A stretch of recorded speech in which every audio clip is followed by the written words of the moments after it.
Rendant compte de notre foi et de notre espérance.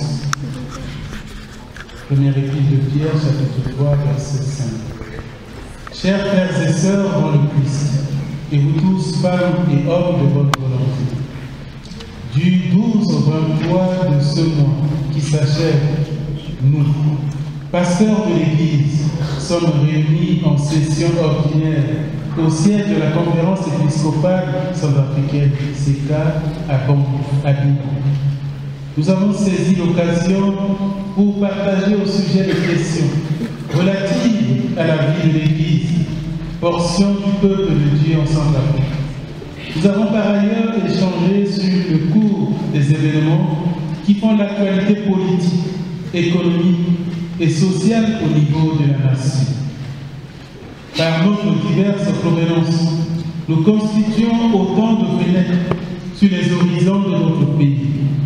Ainsi, tour à tour, il nous avait été donné d'entendre le témoignage des pères et des filles sur la grande souffrance imposée à nos compatriotes par cette énième escalade de violence politico-militaire. Dans les arbres de cette rébellion, nous manifestons notre compassion à toutes les familles et aux personnes qui sont affectées dans leur âme et dans leur chair. Nous les assurons de notre solidarité dans la prière, la proximité et les différentes initiatives que nous avons prises depuis le commencement de cette crise. Réalité présente les effets et leur impact du jamais vu. Voilà les mots qui disent le sentiment général du peuple face au déferlement des éléments de la Sénéca. Jamais l'on n'a connu sur notre terre un conflit aussi grave dans son ampleur et dans sa durée. Jamais aucun trouble militaro-politique ne s'était disséminé avec autant de violence et d'impact sur l'ensemble de notre territoire. Jamais une rébellion ne nous a donné une aussi forte présence de combattants étrangers. Jamais une crise ne nous a fait courir un aussi grave risque de conflits religieux et de l'éclosion du tissu social. Un spectacle du jamais vu sur tous les plans. Sur le plan social. Sur le plan social, on n'a pas fini de dresser le bilan en termes de perte de vies humaines, de viols, de pillages, de villages incendiés, de destruction de champs, de violations et spoliation de domiciles privés, des familles illégalement expropriées de leurs maisons qui sont occupées de manière indue par un homme fort ou une bande armée. Le tissu social a été complètement déchiré. Les valeurs et repères sociaux ont été traversés.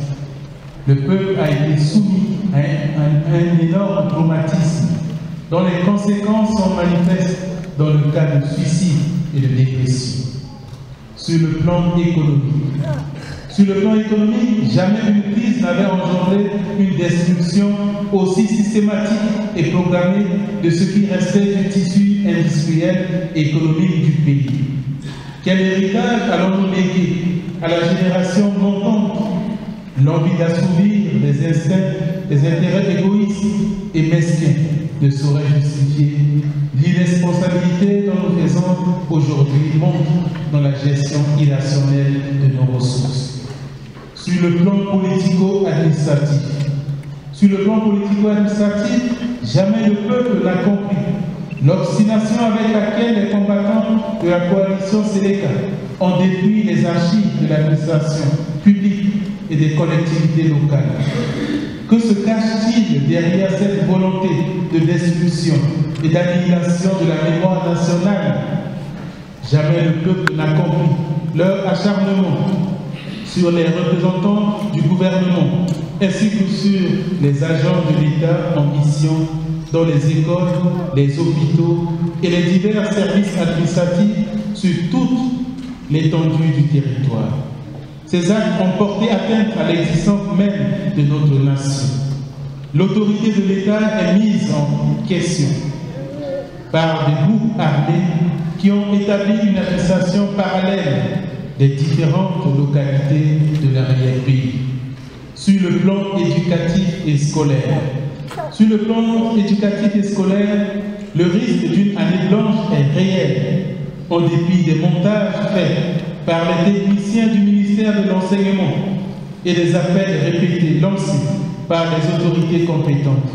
La reprise des activités scolaires s'est faite très timidement dans certains établissements de l'enseignement catholique associés de Centrafrique à Bangui, Bangassou, Kagabandoro, Boa, Berberati et dans quelques établissements publics. Un programme d'examen, concours d'entrée en 6e, BC, BAC, vient d'être communiqué par les services d'examen et concours. Que fait-on de la majorité des écoles saccagées et celles qui restent encore fermées sur le plan sécuritaire et militaire? Sur le plan sécuritaire et militaire, l'armée nationale et républicaine a cédé le pas à un agrégat de factions en mal de cohésion, manquant d'éthique et de déontologie professionnelle. Ces éléments continuent à se comporter en rebelles. Ils défient toute hiérarchie et donnent uniquement allégeance à leur chef militaire. Ils prennent avantage des armes en leur possession pour imposer leurs lois. En dépit des pillages et de nombreuses exactions qu'ils ont commises sur la population, ils refusent de se faire désarmer. Par ailleurs, les mercenaires exigent encore d'être payés. Tel est le cas des Soudanais qui occupent à ce jour la caserne des sapeurs-pompiers. Même si un début de sécurisation est perceptible à Bangui, il n'en est pas le cas dans l'arrière-pays, où le cantonnement des éléments de Séléka devient un souffle-douleur pour la population livrée à leur merci. Ces hommes supposés assurer la sécurité des personnes se transforment en leurs bourreaux. Ils s'arrogent le droit de commettre toutes leurs exactions. La vie du Centrafricain n'a désormais aucun prix. Ces éléments de Séléka, pour la plupart des Tchadiens et des Soudanais, peuvent impunément tuer, violer, piller, saccager, incendier des maisons, des greniers, des villages entiers, en représailles à la légitime défense opposée par les populations. Nous déplorons la dissémination à travers le pays des armes de tout calibre qui augmentent le sentiment et le fait d'insécurité. Alors que nous venons de célébrer le 19 juin 2013 la journée de l'enfant africain, nous condamnons la pratique des enfants soldats qui ne créent aucun climat propice à l'épanouissement de l'enfant et de la jeunesse en Centrafrique. Sur le plan religieux et culturel, l'ardeur et la détermination, lesquels les éléments de Séléka ont profané des lieux de culte chrétiens se sont pris de manière ciblée au bien des chrétiens, ont ébranlé le fondement de notre cohésion sociale. L'unité du peuple centrafricain est ainsi mise à rude épreuve, surtout à la vue des comportements de complicité que nous déplorons chez certains de nos frères musulmans. Ces attitudes répondent-elles à un agenda caché, comme certains éléments le laissent présager? Toutefois, nous exhortons les autorités politiques à tout mettre en œuvre pour ne pas exacerber ces tensions dont l'implosion causera beaucoup de mal à notre pays. Nous réitérons notre attachement au principe de laïcité qui a façonné notre pays. Par ailleurs, nous compatissons avec certaines communautés musulmanes qui ont été prises en otage et doivent la sécurisation de leurs biens grâce à un système d'omerta qui consiste à verser par anticipation une rançon aux éléments de Séléka avant que ces derniers n'entrent dans une ville. Nous sommes terrassés, mais pas anéantis. Deuxième lettre de Saint Paul aux Corinthiens, chapitre 4, verset 9. Dépositaires de la bonne nouvelle du salut, chers frères et sœurs dans le Christ, et vous tous, femmes et hommes de bonne volonté, face à cette situation nouvelle qui génère tant de souffrances, nous sommes plus que jamais invités à rendre compte de la foi et de l'espérance qui nous habite. Dépositaires de la bonne nouvelle du salut, continuons à annoncer l'Évangile et à en vivre à la manière de la première communauté chrétienne. Le livre des Actes des Apôtres raconte en effet le récit de la persévérance des apôtres, nos pères et modèles à la suite du Christ dans les épreuves. Alors que les autorités juives tentaient d'éliminer le Christ ressuscité et d'empêcher la pratique de la foi, les apôtres n'ont jamais reculé. Bien au contraire, ils ont exhorté à la conversion et à la connaissance du Christ. Avec patience et courage, ils ont proclamé Jésus-Christ, vainqueur de la peur et du mal. Le livre des Actes, chapitre 5, versets 40 à 42. Tant de témoignages. Chers frères et sœurs dans le Christ, vous ne pouvez plus vivre votre foi aujourd'hui comme vous l'avez fait par le passé, dans la tiédeur et sans ferveur. Les problèmes nouveaux auxquels nous sommes confrontés constituent autant de défis qui vous appellent à un plus grand attachement au Christ, à une plus forte affirmation des valeurs chrétiennes qui nous caractérisent.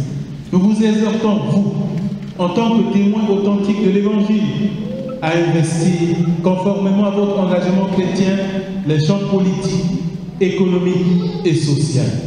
Telle est la vocation qui vous est propre,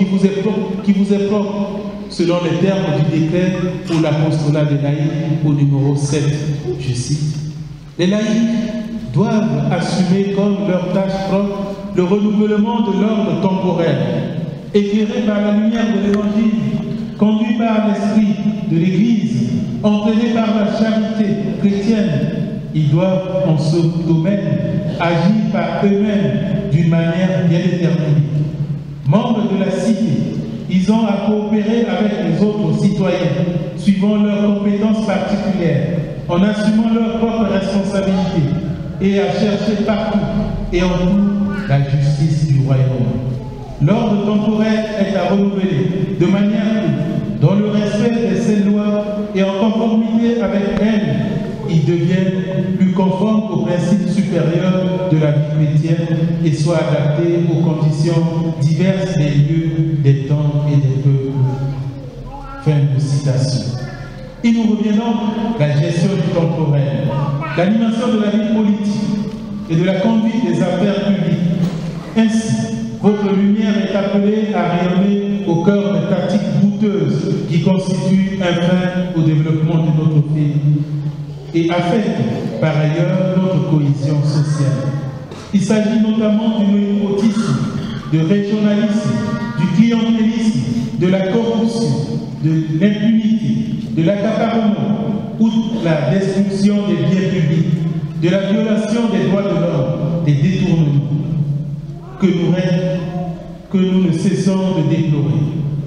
Puis, dans les structures de péché, nous semblons avoir cédé à la haine, à l'envie de vengeance personnelle, en privilégiant plutôt les intérêts égoïstes et mesquins.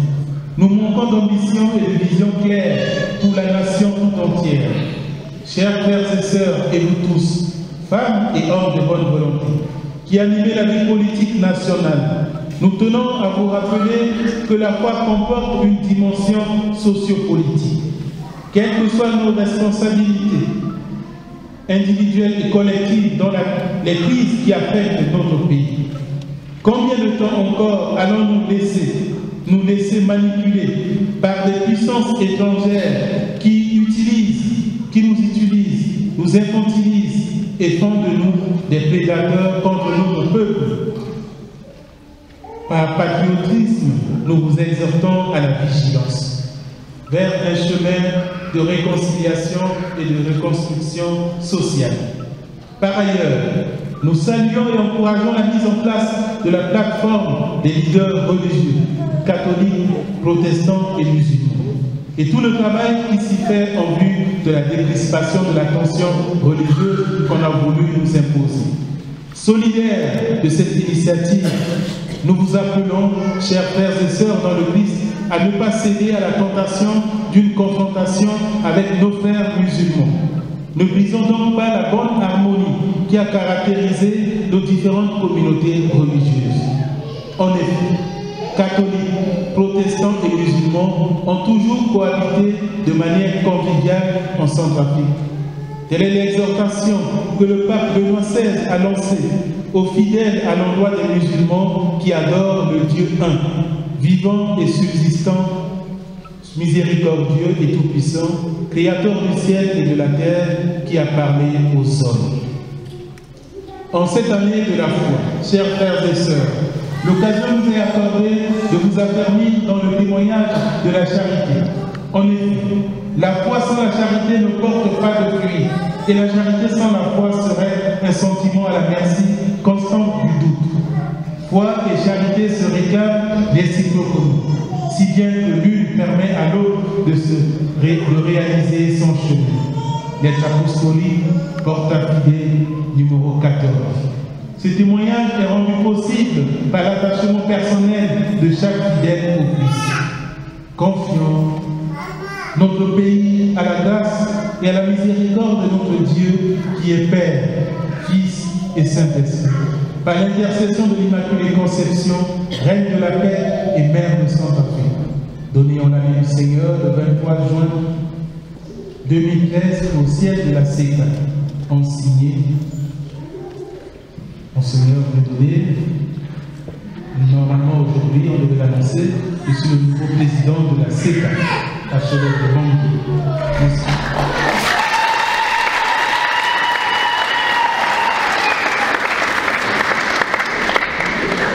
Monseigneur Décidé Dongo Aziaga, vice-président, évêque de Beau-Sango. Monseigneur Édouard Matos, évêque de Bombari. Monseigneur Albert Monduel, évêque de Bandoro. Monseigneur Jean-José Aguirre Kounos, évêque de Bangassou. Monseigneur Peter Narcisse Konski, évêque d'Alidao. Monseigneur Guérino Perrin, évêque de Baïki. Monseigneur Denis Kofi Abeyadi, évêque de Vererati. Monseigneur Gianni Armando, évêque de Bois. Monseigneur Cyr Nestor Yacopa, évêque coadjuteur